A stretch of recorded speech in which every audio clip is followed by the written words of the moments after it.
So welcome and thank you all for being here. Many of you I know have attended other of these kickoffs. This is yet another kickoff because we're at different phases of this whole lake effect effort. You will recall that a couple of months ago at City Hall we gave you a status report of where we were with the lake effect project.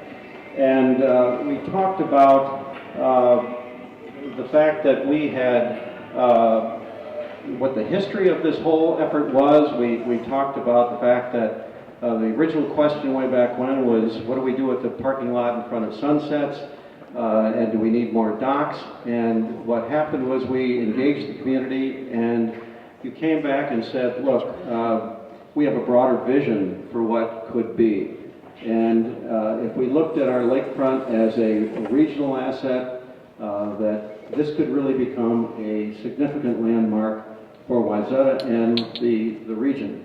And so we embarked, we got on board St. Paul Riverfront that helped us conceptualize what might be. They didn't give us specific designs, but they said we could have things like, we could consider boardwalks, we consider other things, and we engaged everybody in the community to give us feedback.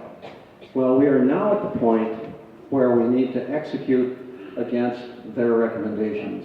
And so it must be about 6 weeks ago, we had a competition for a design firm. I mentioned that at the status meeting as well. We selected the design team, Civitas, out of Denver, and they are here with us this evening to talk a little bit about how they orient themselves, how they go about the design process. And let me just say up front that as impressed as we were with the work that they've done over the years, they don't have a ready-made bag of tricks that they just pull out the same thing, cookie cutter, every place they go. They are a thoughtful thinking group that takes each community at its, based on what they see and how they evaluate it. And so what we will get is nothing that looks like much of anything they've done anywhere else. They will experience Wayzata, they will think about Wayzata, and then they will build up what they think is a design that will create a magnificent public space, a civic space where we can all gather, we can enjoy the lake, and be a meeting place for us all going forward. So what they will deliver to us is a schematic design for our lakefront area. They will deliver us cost estimates of specifically what they recommend, and ultimately they will give us construction phasing information for all of that. So this is the rubber hitting the road, moving forward with specifics to get this underway. This is a broad community involvement. You will all have ample opportunity to weigh in on their specific designs.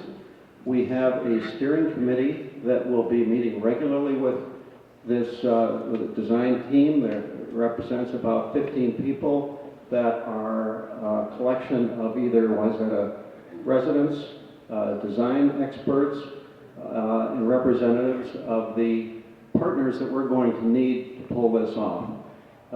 Partners like the Watershed District, the DNR, Lake Minnetonka Conservation District, agencies that are going to be important, including political, state as well. So that's the steering committee. We also have a technical committee that will be involved, and those are specific regulation folks, including again, people like the DNR, like the railroad, that's going to be a big part of all of this. So we've got a lot of people that are going to be working at Civitas moving forward, and you've got to be a big part of that too. So I'm delighted that you're here this evening because this is the beginning of a long 6-month involvement that will result in the final designs of what we will be looking at going forward. So with that, let me turn it over to the representatives from Civitas Mark Johnson is the leader, and he will join me now. I thought it was important that you get to know some of these players and how they think, how they go about things, and how they're going to be addressing this wonderful and exciting project. So with that, let me give you Mark. Thank you very much, and thank you all for being here. This is Scott Jordan, my partner, and we're going to be sharing about a 15-minute presentation. We are just starting. We have not developed ideas. We have studied the lake effect plan, read through the 600 ideas that you and others brought. And one thing I know, it's not going to be 600 ideas. Maybe cut it down to 500 or so. But I'm a landscape architect and urban designer. We have a team of people who are with here. All these folks are in the room with us right now. And so we have designers, architects, economic advisors, engineers, and an ecologist. And we think it takes that set of people plus you and plus the city staff and so on to understand how to make something here that will really sing. The test that I've given myself for this is this simple question. If we come up with an idea, does it make a better Wayzata? Just that simple. Now it might mean different things to different people, but that's part of the idea. Is our process is to find out what that actually means. So we will propose a variety of things, and we'll keep asking that question and talking to you. So we have to tune our ear, because after all, we don't live here. I will claim, I went to university, the U, right over there in Minneapolis, and I worked here for a while also. So I'm not completely new. And I'm 100% Icelandic, and you're all pretty Scandinavian around here. So that just means I can act really silly, I guess. Let's go ahead. I have permission to fit in. We're starting tonight listening. We're going to give you an introduction. We're going to show you about our process, and we're going to show you a little bit about what we have done before to introduce ourselves so you get some sense of who we are. And then when we're done, we'd like to simply meet with you. We have boards here. Many of you have looked at already. And those are there to maybe help stimulate conversation. And what we want are one-on-one individual conversations with you to hear what you're thinking, hear what your aspirations are, or to hear what you're afraid of too. So you have the framework plan, which we think is a strong beginning. It has a number of objectives in it, which I think you're probably familiar with. Some values that are very, very important, and some specific objectives about having a lake walk, getting access to the water, etc. And the plan looks like this. Hopefully you've seen it, and it's on a board here if you'd like to talk about it in more detail. And I'm going to turn it over to Scott, but we have a process that goes from trying to understand, creating a specific vision for design, then doing a design.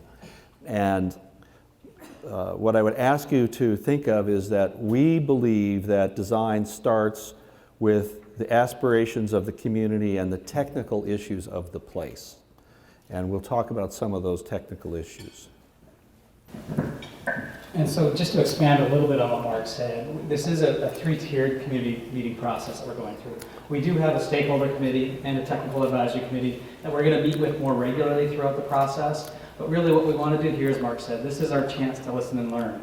We want to learn what it is that you guys like, what you're afraid of, what you're really excited about, and really what does it mean to be a Wayzatan, and what does it mean to have a place in Wayzata that is your guys'. Because ultimately, we're going to go away, a lot of people will go away, but it's going to stay, and it's going to be a part of this community, hopefully for many years to come. And so how can we develop an idea that's based on what it means to be from here and of this place? So tonight, we're going to do that. It's more of a social gathering. The next time we get together is going to be in early January, and we're going to come back with a series of design alternatives based on what we've heard here about from the technical advisory committee about what's possible, what's not possible. There's obviously all these technical issues that we have to work our way through that you all don't need to be bored in the details of, but you need to understand what that means in terms of opportunities. And so we'll come back in early January with a series of design alternatives. We're going to get and have an activity where we get with each of you as a group or in smaller groups, work through these, really understand which of the ideas you like, which of them resonate with you, which of them you think are good ideas but maybe not achievable, and really, again, build our understanding through you all in your eyes, not necessarily our eyes. And then we'll come back again in late February with hopefully what's going to be a celebration of a vision that we've all established together and propose, here's what our proposed design is, and here's the phasing, and here's how we're going to move it forward to realization. And so it is a 3-part series. We are looking at a very iterative approach where we get together frequently and often with you all and with the other community members through those different committees. Again, we want to ground it in what it means to be here and to be in Wayzata. And so as a firm, Mark's touched on this a little bit, this is just kind of our evolution over the last 30 years and all the different places we've worked in. And why this is important is we do work across the country. We're very aware we can't come into a place with preconceived ideas because we don't know what it is to be in this place and what it means to be of this place. And so we really do have to listen. We don't just need to listen about what you think, but we need to know how you feel and what things we propose mean to you, because it's really only through you deriving meaning out of what we can create with you that's going to make it long-lasting and venerated amongst the community members. And so as a firm, we've worked on a lot of waterfronts, this one in San Diego. We've done a lot of public spaces. This is a plaza in Lakewood and Belmar that functions both as a plaza but also as a skating rink in winter. And it's multi-benefit. They use it many different ways, and that was about the design of this, was making it as flexible as possible. This is actually what it looks like in winter time and how it can be used year-round. I'm from Canada originally. I went to the University of Manitoba. I understand cold weather in wintertime and that you still need some activities out there that you can do. You don't all want to get cabin fever bundled up too long. So how can we make this place year-round as best we can? Obviously, there's more constraints here than, let's say, Denver or other places we work in wintertime. But there are uses we can create that will give you a great place to be. And then this is a project in Denver that I'll turn over to Mark to talk a little more about. So what I hope you'll see is that our work has a tremendous range. No two things we do look alike. This is a very large park. This was a railroad yard, and the railroad had left. And we worked to remove the last pieces of railroad, and we made this park along the Platte River. Go ahead. It involves, in this case, there was a lot of new development that came, a traditional park, but also quite a bit of restoration of natural areas. This area here used to be up here, and this was a pipe warehouse before. This is Larimer Street in Denver. It's an historic street. We designed this. And this is an everyday street that's shopping and entertainment and so on. And then it becomes a festival street. So I don't know if we've got a picture of that. No. But so it converts. Together, the two of us just opened on September 15th the project in Calgary. The downtown Calgary is just off the picture. This is called St. Patrick's Island. And you can see it's a fairly nondescript island in a beautiful river, the Bow River. We restored nature on that island. We did a lot of ecological restoration, but we also found that at one time, 70 years ago, there was a cut through the island that the water would flow through every year, but it had been filled. And there was a wetland that had been filled and diked. So we decided to bring those things back. And we believe that having lots of things to do in lots of places, all connected together, is fundamental to activating a place like your lakefront. We think fun is important. This is how you get to our island park. We envisioned removing that fill and reopening the river so kids could play in the water and skate there in the winter. And we did that. And so here, this is where the water is flowing through. You can see we have these different layers of places to be and things to do. And this used to be a campground. And we created this beach. And it's filled with people right in the heart of downtown Calgary, and it's just a smash success. And we made a hill for performance and sledding and so on, and kids are rolling down it all the time. As I like to say, we like design that doesn't require instructions. You know, nobody needed instructions to know what to do at that beach. And nobody knows, a 7-year-old doesn't need instructions to know how to roll down a hill. And people don't need instructions to come and watch a movie at night in a beautiful park. And just some more details. This is my favorite. All we did was put one big rock, and apparently everybody wants to be on the same rock. And little things that make you comfortable. We built this walkway that's elevated out over the channel of the river, and people simply love to sit there and watch the water.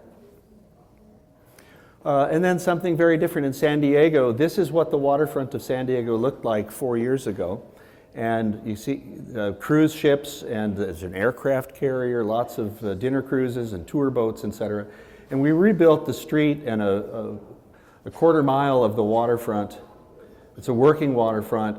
All sorts of things we could say about this, and it doesn't look like Wayzata at all. But what the point is, everything we do is suited specifically to its place. So you can see the cruise ship there. We work with artists. This was pavilion was done with us and an artist, and it projects words on the ground. And then we have converted many, many places that are really distressed. Go ahead. And we do urban planning, so this is about creating that park I showed you before.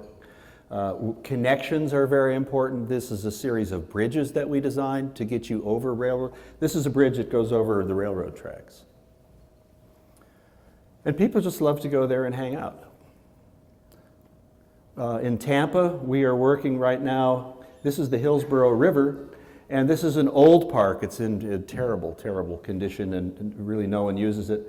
We're creating a new paddle center and community building. So this building does not exist. The seawall is here. What we're doing is we're cutting the seawall back, creating a floating dock for paddle boards and kayaks and canoes, with a paddle building, a boat center that includes dragon boats, crew boats, sculls, paddle boards, canoes, and kayaks, operated by the city to make a safe harbor to learn how to paddle out of the wake of the boats that go by on this river. So here's a view looking back to downtown Tampa. This will start construction in March, just to give you a sense of really trying to make people give people active spaces with water. So now here, this is Shaver Park. You all know it. And one of the things, it's lovely, and yet one of the things, if you go further, is you can't get to the water there. You can get to the edge of the boats, but you want to be at the lake and you can't get there. The beach is great. Kids and families love it, of course. It's a little bit hidden. But the connections through are difficult. They're not intuitive. You can't see into the distance where you're really going, and so it doesn't feel public. The railroad tracks obviously are an issue. It's a safety issue. It's an issue of how they look. And there's a great, right outside the building where we're standing here, it's really confusing as to what's supposed to happen right there. We need to deal with that. The edge of the lake itself is not at all natural. This is not just riprap. A lot of it is actually rubble from old buildings. If you look down there, you can see polished granite, and something that got torn down and just used here to protect this bank. This fill, of course, was done originally by the railroad. And so what you have is you do not have a healthy lake edge. And you don't have a lake edge that you can get to. And if you get there, you can't sit there and really enjoy the way that a real lake works because you're looking at this edge. There's these kinds of disconnections, and there are barriers. And you're all very familiar with this, but we think these things are important. It's about 800 feet. This is Minnetonka Avenue right here.